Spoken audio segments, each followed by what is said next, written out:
How many kilometers from Washington DC to Miami Beach? വളരെ അപ്രതീക്ഷിതമായിട്ടാണ് ഈ ഒരു ഓൺസൈറ്റ് വന്നത്. ഇപ്പം ഒഫീഷ്യൽ ട്രിപ്പാണ്. അപ്പം കുറച്ച് ഒരാഴ്ചത്തേക്ക് മയാമി ഫ്ലോറിഡ പോകാനാണ്. അവിടെ ഒഫീഷ്യൽ ട്രിപ്പ് ആയതുകൊണ്ട് തന്നെ എനിക്കധികം ഒന്നും കാണാൻ പറ്റുന്നില്ല. പക്ഷേ എന്തെങ്കിലും കാണാൻ പറ്റുന്നുണ്ടെങ്കിൽ ഒരു ചാൻസ് കിട്ടുവാണെങ്കിൽ പുറത്തൊക്കെ പോകാൻ, ജോലി കഴിഞ്ഞിട്ട് പുറത്തൊക്കെ പോയി എന്തെങ്കിലും കാണാൻ പറ്റുമെങ്കിൽ കാണാമല്ലോ പുറത്ത് തുടങ്ങുവാണ്. അങ്ങനെ കാണാൻ പറ്റുമെങ്കിൽ ഈ വീഡിയോ നിങ്ങൾ കാണും, അല്ലെങ്കിൽ അത് ഡിലീറ്റ് ആക്കും. അങ്ങനെ അമേരിക്കൻ ഇമിഗ്രേഷനും സെക്യൂരിറ്റി ചെക്കും ഒക്കെ കഴിഞ്ഞ് നമ്മൾ ഫ്ലൈറ്റ് ബോർഡ് ചെയ്യാൻ പോവാണ്. അമേരിക്കൻ്റെ ഒരു കുട്ടി വിമാനത്തിലാണ് നമ്മളിപ്പോൾ പോകാൻ പോകുന്നത്. സോ മയാമി വരെ പോകാനായിട്ട് എനിക്ക് ഫിലഡൽഫിയ ഒരു 14 മിനിറ്റ്സേ ഉള്ളൂ. ബീച്ച് അറിയാം. പ്ലെയിൻ ആദ്യം ഫിലഡൽഫിയ പോകും, അവിടെ നിന്ന് മയാമിയിലേക്ക് അടുത്ത ഫ്ലൈറ്റ് എടുക്കണം. സോ നമുക്ക് ആകെ 40 മിനിറ്റേ ഉള്ളൂ. രണ്ട് ടെർമിനലിലുമാണ്. അപ്പം I don't know, stress. Montreal to Philadelphia almost 2 hours flight distance ഉണ്ട്. അതിനകത്ത് നമുക്ക് ഫ്രീ ആയിട്ട് അവരൊരു കോംപ്ലിമെൻ്ററി ഡ്രിങ്ക് തരും. അതായത് ഡയറ്റ് കോക്കോ അല്ലെങ്കിൽ കോക്കോ സ്പ്രൈറ്റോ അങ്ങനെ എന്തെങ്കിലുമൊക്കെ. പിന്നെ കൂടാതെ ഒരു സ്നാക്ക്, ഒരു ബിസ്ക്കറ്റിൻ്റെ ഒരു പാക്കറ്റ് തരും. അങ്ങനെ നമ്മൾ ഫിലഡൽഫിയ എത്തിയിരിക്കുകയാണ്. ഇനി ഇവിടുന്ന് എങ്ങനെയെങ്കിലും ഓടി മറ്റേ ടെർമിനലിൽ പെട്ടെന്ന് എത്തണം. അമേരിക്കൻ എയർലൈൻസിൻ്റെ ആപ്പിനകത്ത് നമുക്ക് അവിടെ എത്താനായിട്ടുള്ള മാപ്പും ഒക്കെ കാണിക്കുന്നുണ്ട്. മയാമി ഫ്ലൈറ്റിന് വേണ്ടി ഫിലഡൽഫിയ എയർപോർട്ടിലൂടെ ഓടുകയാണ്. കിട്ടുമെന്ന് അറിയത്തില്ല. അടുത്ത ടെർമിനലിലേക്ക് പോകാനായിട്ട് ഈ ബസ് പിടിച്ചിട്ട് വേണം പോകാൻ. പല ടെർമിനലിലേക്കും പല ബസ്സാണ്. അപ്പം നമ്മുടെ ടെർമിനലിലേക്കുള്ള ബസ് ഇപ്പോൾ വരും. അങ്ങനെ എനിക്ക് ബസ് കിട്ടി ഗൈസ്. ഇനി അവിടെ എത്തണം. We made it to the gate. ഗേറ്റിൻ്റെ ഫ്രണ്ടിൽ കണ്ട ഒരു സ്റ്റോറിൽ നിന്ന് ഞാനൊരു ചിക്കൻ സീസർ റാപ്പ് മേടിച്ചു. അങ്ങനെ മയാമിയിലേക്കുള്ള കുറച്ചുകൂടെ വലിയ ഫ്ലൈറ്റ് കയറി. അപ്പോഴത്തേക്ക് തന്നെ സന്ധ്യയായി. അങ്ങനെ മയാമി എത്തി. ഹോട്ടൽ റൂമിൽ ചെക്ക് ഇൻ ചെയ്തു. ഭയങ്കരമായിട്ട് ലേറ്റായി. നാളെ രാവിലെ ജോലിക്ക് പോകാനുള്ളതാണ്. അതുകൊണ്ട് ഞാൻ ജസ്റ്റ് ഒന്ന് മേല് കഴുകിയിട്ടുറങ്ങാനാണ് പ്ലാൻ. ഇതാണ് എൻ്റെ ഹോട്ടൽ റൂം. സോ ഹോട്ടൽ റൂമിൽ തുറക്കുമ്പോൾ കാണുന്ന വ്യൂ കണ്ടോ? നേരെ എയർപോർട്ടിലേക്കാണ്.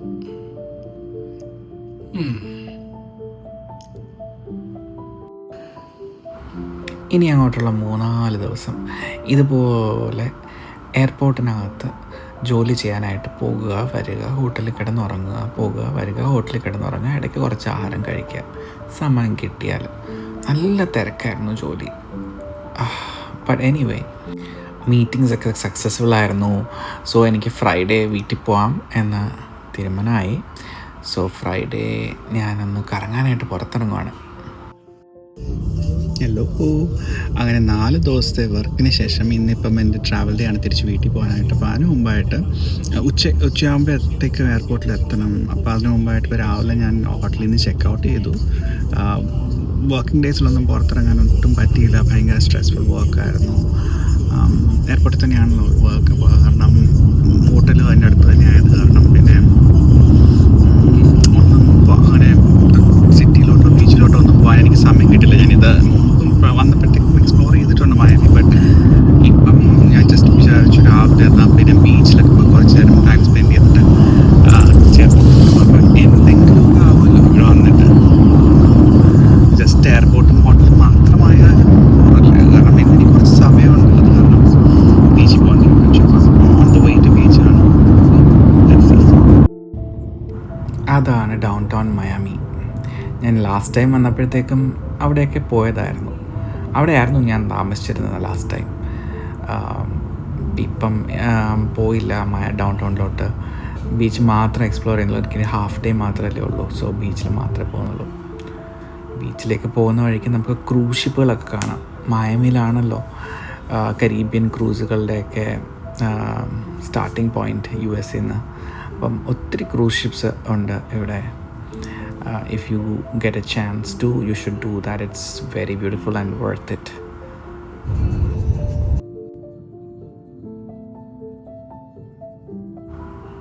ഫ്ലോറിഡയിൽ എത്തുമ്പോഴത്തേക്ക് ഈ തെങ്ങ് കാണുമ്പോഴത്തേക്കുള്ള ഫീലിംഗ് അല്ലേ, നാട്ടിൽ പോയതുപോലെ.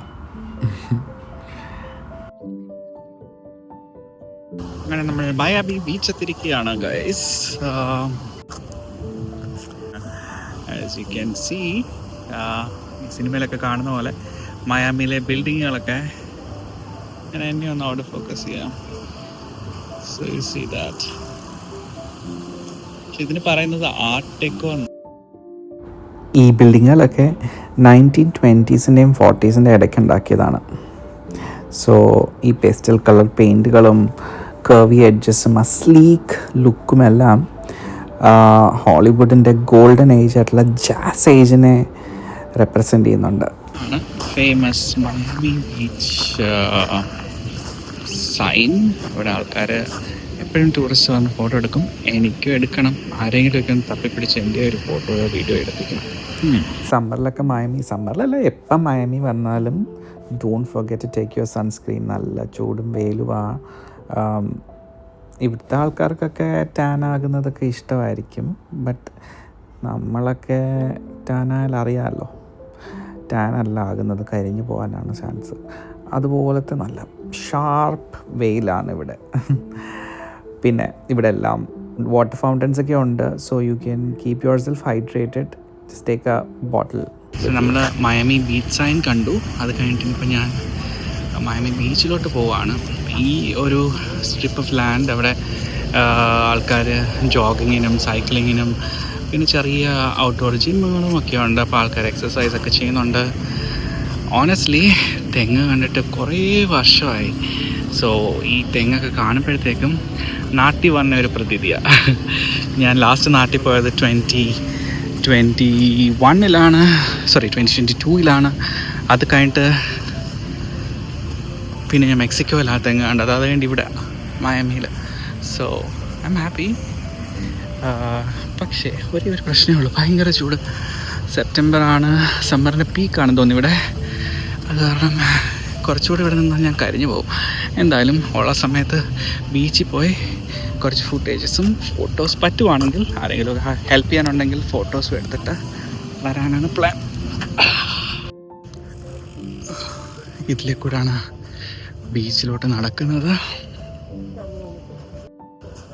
ഞാൻ ഓൾറെഡി കരിഞ്ഞു. ചൂട്, ഭയങ്കര ചൂട്.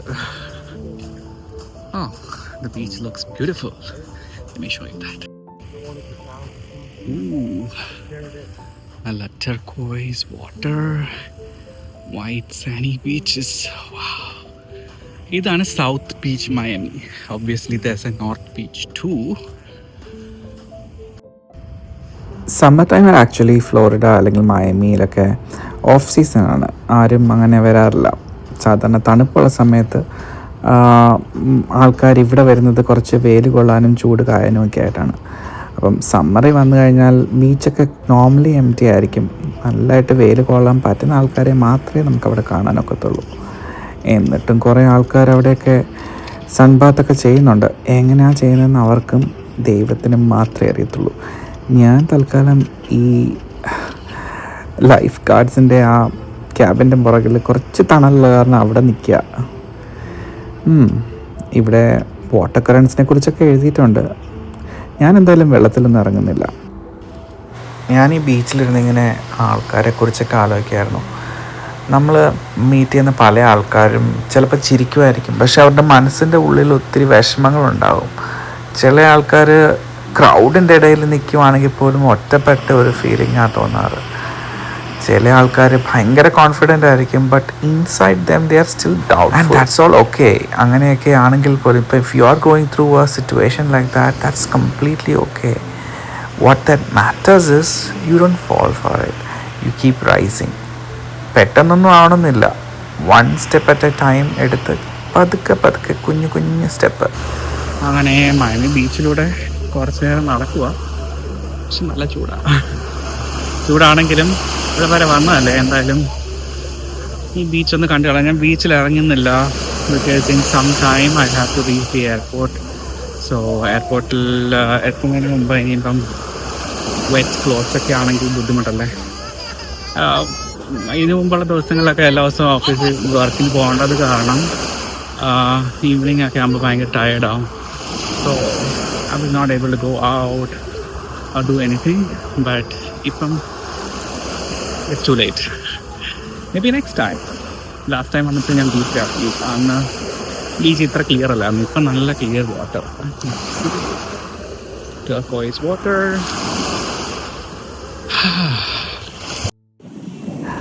ഒരു അംബ്രല്ലയുടെ കീഴിൽ കുറച്ച് നേരം ഇരുന്ന് ബീച്ചിലിരുന്ന് ആ ബ്ലൂ സീയും കുറച്ച് കാറ്റുമൊക്കെ കൊണ്ടിരിക്കാമെന്ന് വിചാരിച്ച അവിടെ ഞാൻ കുറച്ച് നേരം ടൈം സ്പെൻഡ് ചെയ്തു.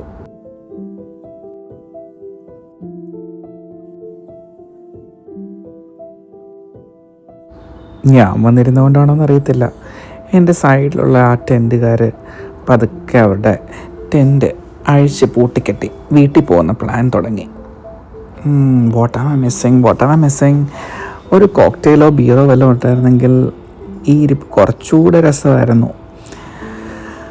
അടുത്തെങ്ങും ഒരു കോക്ടെയിൽ സ്റ്റോറോ അല്ലെങ്കിൽ ബാറോ ഒന്നും കാണുന്നില്ല. സോ ഞാൻ പച്ചവെള്ളം മാത്രം കുടിച്ച് അവിടെ കുറച്ച് നേരം ഇരുന്നു. പക്ഷേ അവർ പോകുന്ന കണ്ടപ്പോഴത്തേക്ക് ഞാനും വിചാരിച്ചു വന്നാൽ പിന്നെ ഞാനും പോയേക്കാമെന്ന്. ബീച്ചിനോട് വിട പറഞ്ഞു. ഇനി നമുക്ക് എന്തെങ്കിലും ഫുഡ് കഴിക്കാനായിട്ട് പോകാം. മയാമി ഒരു ബീച്ച് ഡെസ്റ്റിനേഷൻ ആയത് കാരണം സീ ഫുഡ്സൊക്കെ ഭയങ്കര ഫേമസ് ആണ്. So I want to try something. I don't know, let's see what's good here. ഞാൻ കുറച്ച് റെസ്റ്റോറൻറ്റ്സ് ഒക്കെ നടന്ന് നോക്കി കണ്ട് ഇഷ്ടപ്പെടുവാണെങ്കിൽ കഴിക്കാം എന്ന് വിചാരിക്കുന്നു.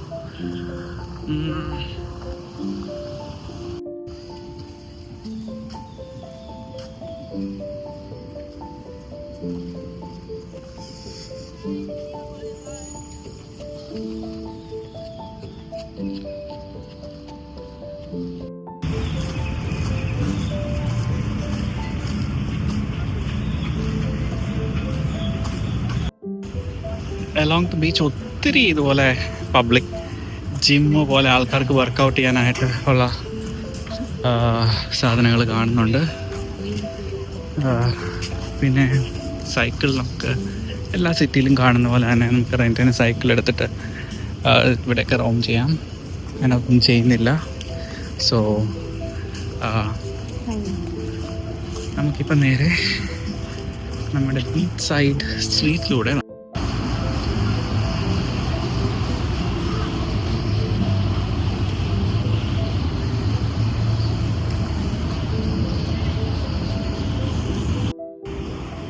ആ ഒരു ഹോട്ടലിലാണെന്ന് തോന്നുന്നു. അതിൻ്റെ പേര് തന്നെ ഡെക്കോ വാക്ക് എന്നാണ്. ആർട്ട് ഡെക്കോ ബിൽഡിങ്ങുകളുള്ളത് കൊണ്ടായിരിക്കും. അത് മയാമിയുടെ ഒരു സ്പെഷ്യാലിറ്റിയാണ്, ആർട്ട് ഡെക്കോ. ബേസിക്കലി ഇതുപോലത്തെ ബിൽഡിംഗ് ആർക്കിടെക്ചറിൻ്റെ ഒരു പേരാണ് ആർട്ട് ഡെക്കോ സ്റ്റൈൽ. അതാണ് നിങ്ങൾ ഈ കാണുന്ന ബിൽഡിംഗ് എല്ലാം. ഈ അലോങ് ദ ഷോർ ഈ കാണുന്ന സ്ട്രീറ്റിലുള്ള എല്ലാ ബിൽഡിങ്ങും ഇങ്ങനെ തന്നെയാണ് ഞാൻ കണ്ടത്. ബൈ ദ വേ, ഇന്ന് 2025 സെപ്റ്റംബർ 5 ഓണം, തിരുവോണം ഡേ ആണ്. ഇത് കാണുന്ന എല്ലാ വ്യൂവേഴ്സിനും ഹാപ്പി ഓണം. ഹോപ്പ്ഫുള്ളി നിങ്ങളെല്ലാവരും വീട്ടിലിരുന്ന് നല്ല സദ്യയൊക്കെ കഴിച്ചിട്ടിരിക്കുകയായിരിക്കും. ഞാനിവിടെ ബീച്ചിലൂടെ തേരാപ്പാര ഒറ്റയ്ക്ക് നടക്കുക. I miss my family. എൻ്റെ ആദ്യത്തെ പ്ലാൻ എൻ്റെ ബ്രദറിൻ്റെയും ഫാമിലിയുടെയും കൂടെ ഓണം സെലിബ്രേറ്റ് ചെയ്യണമെന്നായിരുന്നു. അപ്പോഴാണ് ഈ വർക്ക് ട്രിപ്പ് കയറി വന്നത്. So that didn't work out. Anyway, here's what it is.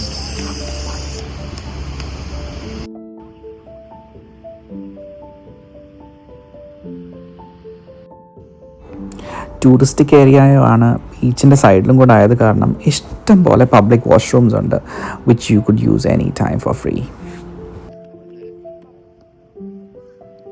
ആ ഗ്രീൻ കളറിൽ കാണുന്നത് ബൈക്ക് ലൈൻ ആണ്, പക്ഷെ അതിലെ കൂടെ ആൾക്കാർ ഓടുന്നുണ്ട്. സോ ഗൂഗിൾ റിവ്യൂസ് ഒക്കെ നോക്കിയിട്ട് ഞാനിപ്പോൾ ഒരു മെക്സിക്കൻ റെസ്റ്റോറൻറ്റിൽ വന്നിരിക്കുകയാണ്. ക്യാൻറ്റീന എന്നാണ് റെസ്റ്റോറൻറ്റിൻ്റെ പേര്. സോ മെക്സിക്കൻ ഫുഡിൽ എൻ്റെ ഗോ ടു എന്ന് പറയുന്നത് ബുറീറ്റോ ബോളാണ്. ബുറീറ്റോ ബോൾ കഴിഞ്ഞാൽ പിന്നെ ടാക്കോസ്. അപ്പം ഇപ്പം ഞാൻ ഓർഡർ ചെയ്തിരിക്കുന്ന ബുറീറ്റോ ബോളിൻ്റെ ബുറീറ്റോ ബോളാണ്. അത് വരുമ്പോഴത്തേക്കും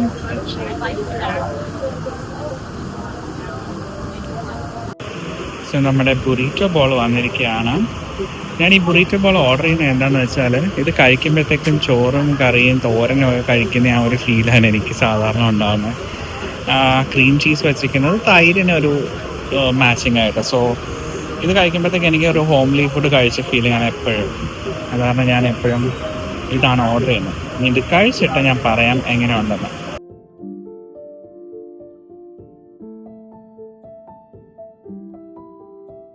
ഞാൻ മുമ്പ് പറഞ്ഞിട്ടുണ്ടല്ലോ ഞാൻ ബ്രേക്ക്ഫാസ്റ്റ് സ്കിപ്പ് ചെയ്യുമെന്ന്. അത് കാരണം ലഞ്ച് ടൈം ആകുമ്പോൾ നല്ല വിശപ്പാണ്. ബ്രേക്ക്ഫാസ്റ്റ് സ്കിപ്പ് ചെയ്യുന്നത് നല്ലതാണെന്ന് ചോദിച്ചാൽ നല്ല കാര്യമല്ല. ബട്ട് മെയിൻലി ഞാൻ ഉദ്ദേശിക്കുന്നതെന്ന് വെച്ചാൽ നമ്മളൊക്കെ ഒരു 12 hours fasting, minimum 12 to 13 hours fasting എടുക്കണമെന്നുണ്ടെങ്കിൽ വൈകുന്നേരത്തെ ഫുഡ് കുറച്ച് നേരത്തെ കഴിക്കണം, ഒരു 6 PM ആകുമ്പോഴത്തേക്കും. But we usually end up eating at 8:39. So എനിക്ക് ആ ഒരു 12 to 13 hours ഫാസ്റ്റിംഗ് കിട്ടാത്തതുകൊണ്ടാണ് ഞാൻ ബ്രേക്ക്ഫാസ്റ്റ് സ്കിപ്പ് ചെയ്യുന്നത്. സീ ഫുഡ് കഴിക്കണമെന്ന് വിചാരിച്ചാൽ ഇവിടെ വന്നത്. സീ ഫുഡ് കഴിച്ചാൽ മതിയായിരുന്നു. ബിക്കോസ് ഞാൻ ഉദ്ദേശിച്ച പോലെ അത്ര നല്ല ഒരു ബുറീറ്റോ ബോൾ അല്ലായിരുന്നു ഇപ്പം കഴിച്ചത്.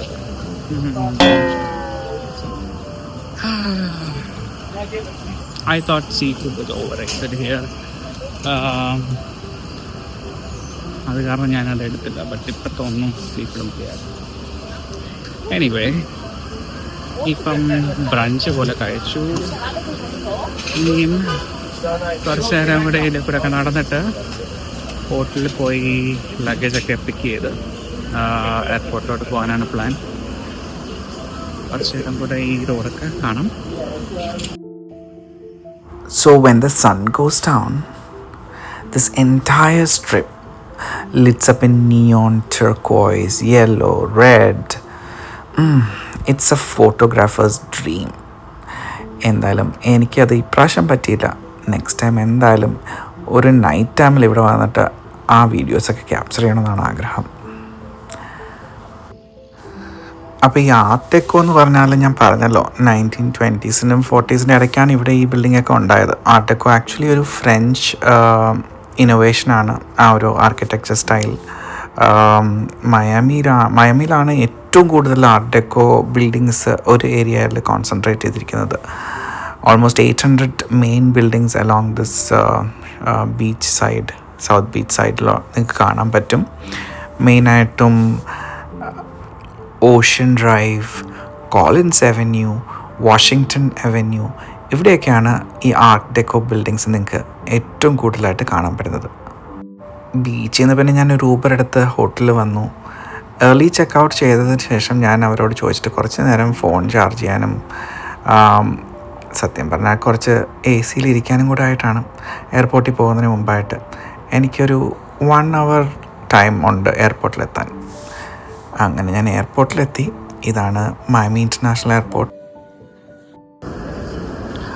അപ്പം അങ്ങനെ സെക്യൂരിറ്റി ചെക്കൊക്കെ കഴിഞ്ഞു. നേരത്തെ വരാൻ പറഞ്ഞു, പക്ഷേ നേരത്തെ വന്നിട്ട് പ്രയോജനമൊന്നുമില്ല. പെട്ടെന്നെല്ലാം കഴിഞ്ഞു. സെക്യൂരിറ്റി ചെക്കിനും ഒക്കെ പെട്ടെന്ന് കഴിഞ്ഞു. USA പുറത്ത് പോകുന്നവരെ യൂഷ്വലി നമുക്ക് ഇമിഗ്രേഷനിലൂടെ പാസ് ചെയ്യേണ്ട. ബട്ട് ഞാനിപ്പോൾ US വേറൊരു സിറ്റി കൂടെ കണക്ട് ചെയ്താണ് മോൺട്രിയലോട്ട് പോകുന്നത്, ഷാർലറ്റ് എന്ന് പറഞ്ഞ സിറ്റിയിലേക്ക്. നമ്മുടെ പ്ലെയിൻ D49 ഗേറ്റിലാണ്. സോ ഞാൻ ആ ഗേറ്റിൻ്റെ അടുത്ത് വന്ന് വെയിറ്റ് ചെയ്തിരിക്കണം. അങ്ങനെ നമുക്ക് പോകാനുള്ള വണ്ടി വന്നിരിക്കുകയാണ് ഗൈസ്. എനിക്ക് എങ്ങനെയെങ്കിലും ഒന്ന് വീടെത്തിയാൽ മതി. ഒരാഴ്ച.